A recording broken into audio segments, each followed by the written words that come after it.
一，女生买房变多了，第二，预售交易很畅旺，来，我再说一次，上面这个表还可以解读出来的数字叫女生买房变多跟预售交易很畅旺，首先，女生买房，然后她年收入0到100万，占比是68%，大于男生的55.3%。这里面虽然一定有部分是老公来挂老婆的名字来买，因为老公就买满嘛，买2户，一旦买第3户不是只剩贷款40%，所以会倾向用老婆买，对，自然会形成那个女生的占比比较多。好，这个一定有，我知道，因为我身边我观众就很多是这样子干的，或许你现在就是这样子干的，那所以会造成这个数字这个现象，来，第二点，这种年收入，100万以下年收入。怎么可能是中古大于预售？这一定是预售大于中古，你知道？没办法，我们中古屋这个流派，我们就是卡一笔头期款。先说结论，60%买房的人年收入不到100万。嗨，我是买房阿元，订阅买房阿元，我先祝你老了有房也有钱。我们在上一支影片聊了，可以买房东的房子吗？如果你还没看的话，可以看一下。那今天我想跟你讨论年薪多少的人最爱买房子？来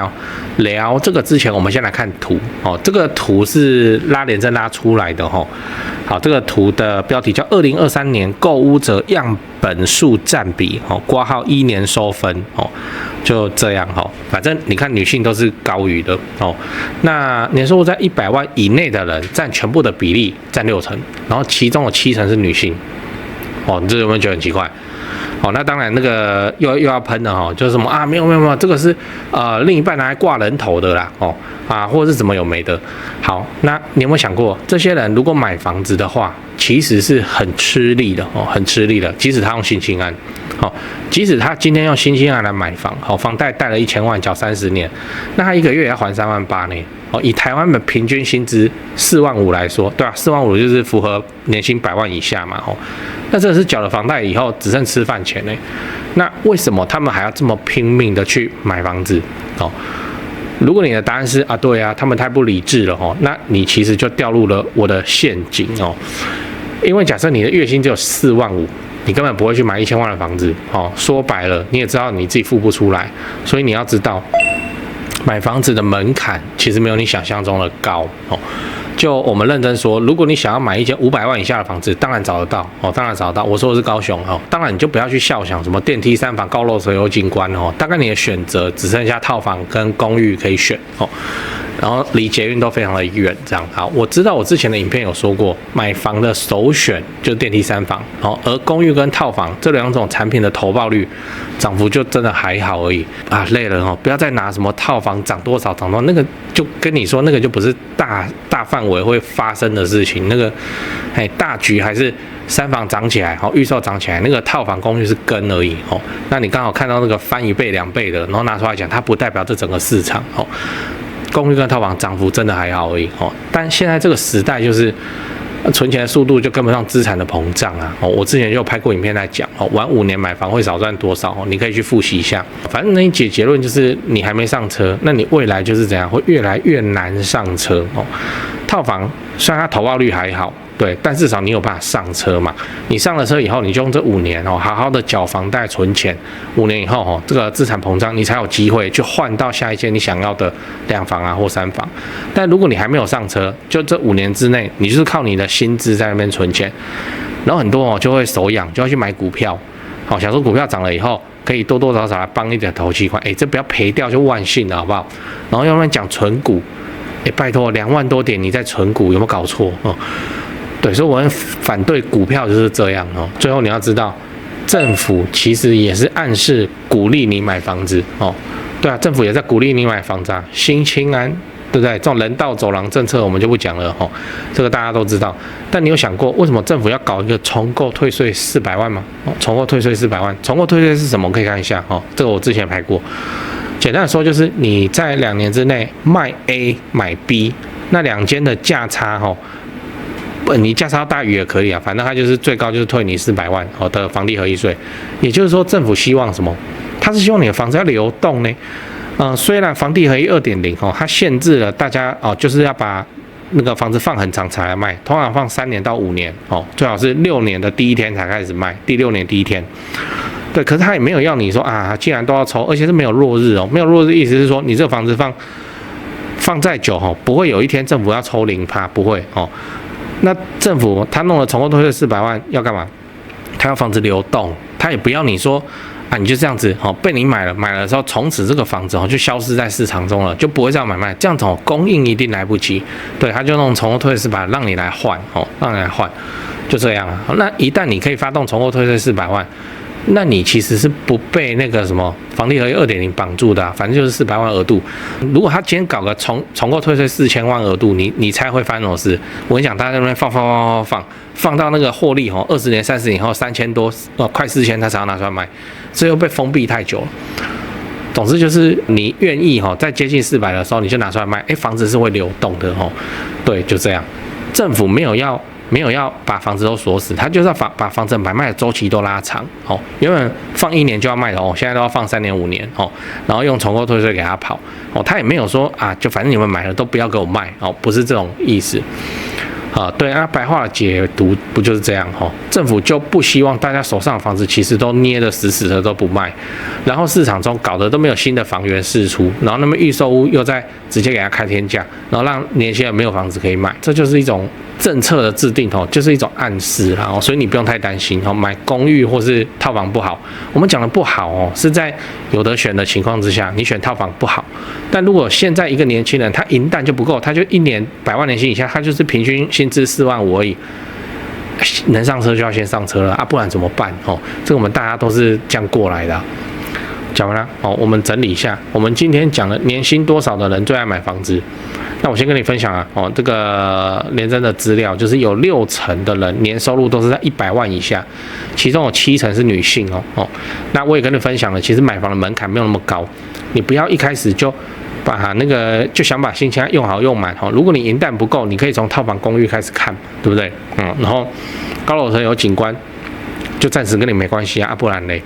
那慢慢小换大旧换新我自己就是这样换的我们前辈也是这样换我的朋友也是这样换我们都能换怎么到你这里你就不能换那就是你的操作的问题。好，那我也跟你分享，政府现在推出的重购退税的政策，其实是他鼓励大家在买房子之后还是要拿出来卖所以维持市场中还是有房子会被丢出来卖那你现在先买了套房，你之后可以用重购退税来帮你省钱这样子的做法绝对会比你慢慢存钱，或是开始东搞西搞股票或是开始什么参与诈骗想让赚钱比较快，虚拟货币都还要安稳稳健而且有效率多了善用政策。最后我想问你你的重购退税有用好用满吗？欢迎留言跟我分享一下那如果想要跟我讨论怎么解读政府的房地产政策，记得订阅加分享这支影片到你的赖群组A 片群组也没有关系，但是你被踢你不要怪我那或是加入我的频道会员我有一些就是不方便直接公开拍出来的影片房地产的八卦我都在会员影片里面讲那你可以加入讲八卦讲八卦。那个我们上面那张表其实还可以看出2个信号，你有看出来吗？来，这2个信号是：第一，女生买房变多了第二，预售交易很畅旺来，我再说一次上面这个表还可以解读出来的数字叫女生买房变多跟预售交易很畅旺首先，女生买房，然后她年收入0到100万占比是68%大于男生的55.3%。这里面虽然一定有部分是老公来挂老婆的名字来买因为老公就买满嘛买2户，一旦买第3户不是只剩贷款40%，所以会倾向用老婆买，对，自然会形成那个女生的占比比较多。好，这个一定有，我知道因为我身边我观众就很多是这样子干的或许你现在就是这样子干的那所以会造成这个数字这个现象来，第二点这种年收入100万以下年收入，怎么可能是中古大于预售？这一定是预售大于中古，你知道？没办法，我们中古屋这个流派，我们就是卡一笔头期款嘛。那现在6都涨起来了，而且这个统计就是年收入在100万以下呢。年收入100万以下，你要直接买那个台北新北，你就不要想。那你要买其他6都中其他4都的难度都很高啊。你要买你现在买中古的难度其实都是高于预售的，因为预售就搞了一大堆，建商搞了一大堆优付嘛，新复发带头之后，大家都在跟。这也呼应了我们这几个月看到的房地产交易预售是怎样猛烈到爆的这个现象。而且我在那边小吃摊小吃摊一个很有名的小吃摊就是没有菜单的那种，那旁边就是那个预售屋的那个接待中心，哇，那个一车一车的人这样下来刚好遇到他的前销第一天，都是年轻人啊。对啊，确实都是年轻人啊，不是说什么很有钱的欧基上欧巴桑，没有啊，都年轻人啊。下来还用排队，在外面排队。这个预售屋现在真的很夯啊，优付制度实在太香了它相当于把你的头期款可以拆成3到5年来分期付款就对了。所以对于这种年薪100万以下还没存到头期款的小资族来讲，这就真的很有吸引力啊。毕竟我在买的是新房子谁不喜欢，对不对？所以我是这样解读这个表格的那你有没有其他看法留言区讲，我也想看看有没有遗漏什么情报先说谢啦就这样。影片看完了我是买房阿元我跟你讲买到会增值的好房子这件事情的难度绝对不亚于你去追女朋友。你看再多的浪漫爱情电影、偶像剧，听再多的两性专家分析，都绝对比不上你直接去追看女生反正不是得到就是学到。那买会增值的好房子这件事情也一样，你听我在这边讲这个房子不能买那个房子适合自住这个房子可以，这个投报不错。就算你再听个100集，你手上也不会凭空变出一间房子啊。所以你最快的方式就是直接下场去看房子你先看再说那你才会知道哪一种房子啊适合你。长期资产买下来你不会怕。为什么我会说买房子跟追女生很像你看你身边有没有这种人在交往之前东挑西挑，条件超级之高，对另一半的要求超级之多男的他就要另一半怎样，肤白貌美大长腿，女的就要男生怎么样，温柔多金8块腹肌。那最后你去看这个要求最多的同学他的对象是不是跟他当初设定的其实差别蛮远的。买房子也是啊，很多新手在买房子的时候也都一堆幻想什么坪数要大，总价要低，景观要好，屋龄要轻。那这种稳赚不赔顶级物件其实根本不会轮到你跟我来买。那所以只有你真的下场了你真的开始去看房子，你才感受到市场的温度，你才会知道说哪一种房子是你可以买，而且你愿意买那你买了以后你不会怕的。那我们的第一步就是要去找到一位信任的房仲，就带你去看，帮你完成买房子交易。这个房仲的角色其实真的很像媒婆。例如今天你要找另一半就算你不知道哪边可以找对象，你还是可以玩交友软体但是房子它不会主动跟你聊天。59以上房子那么多间，你24小时在那边刷你也刷不完。那最有效率 CP 值最高的方式就是你把你的需求资产需求你告诉你信任的房仲，那他来帮你媒合房子。像我买高雄的房子也都是配合这个台湾房屋美术之星店